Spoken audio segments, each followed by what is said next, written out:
We are at Wassail, and today we are talking about cider cocktails, which is sort of something that people may not think. They think of cider as being something like, you drink that, it's just that on its own. But why does cider do so well as a cocktail? I think cider works well as a cocktail ingredient because it really opens up a whole large palette of flavors and profiles to kind of work with. It's a little alcohol, so unlike wine, it really doesn't really need to get in the way in terms of the actual cocktail itself, and can really allow liquors to still like shine on their own and do their own thing at the same time. While sometimes giving a nice little really lift to the beverage at the same time as well. And so for people who are looking to add ciders to cocktails, obviously there's such a huge variety of ciders that you guys especially have. What do you look for in a cider when you're thinking of mixing it with other ingredients? I would say kind of finding some base notes in the cider and then kind of expanding off it from there.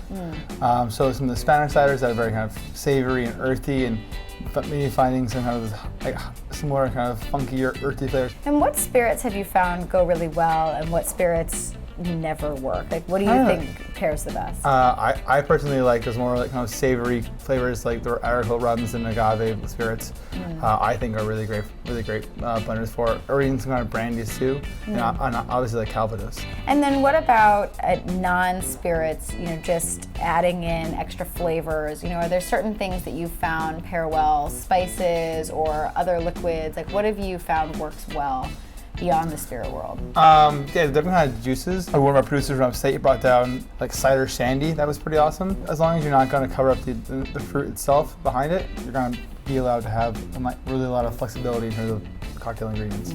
So we're going to get to see one of Wassail's cocktails. We're going to see one of Jay's cocktails right now. We're going to see the Wet Hot American Summer, which is based on an English style cider, but very much an American drink. Awesome. Well, let's go behind the bar. Cool. All right, so we're gonna make a cocktail called Wet Hot American Summer. It is a combination of watermelon habanero in the simple syrup. So it's just watermelon juice infused with habanero pepper until it's spicy enough. Could be anywhere from a half hour to 4 hours. A little bit of lemon juice. We use Laird's apple brandy.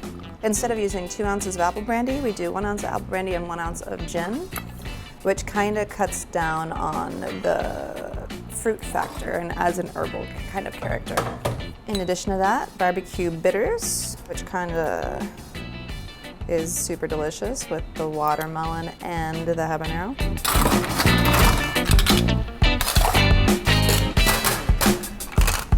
Short shake. A little salt on the rim. To top it off with a little bit of cider. This is Sanford, which is fairly dry. It's a British Isles cider, but still has some fruit character to it. Thanks for watching. This is the Wet Hot American Summer at Wassail.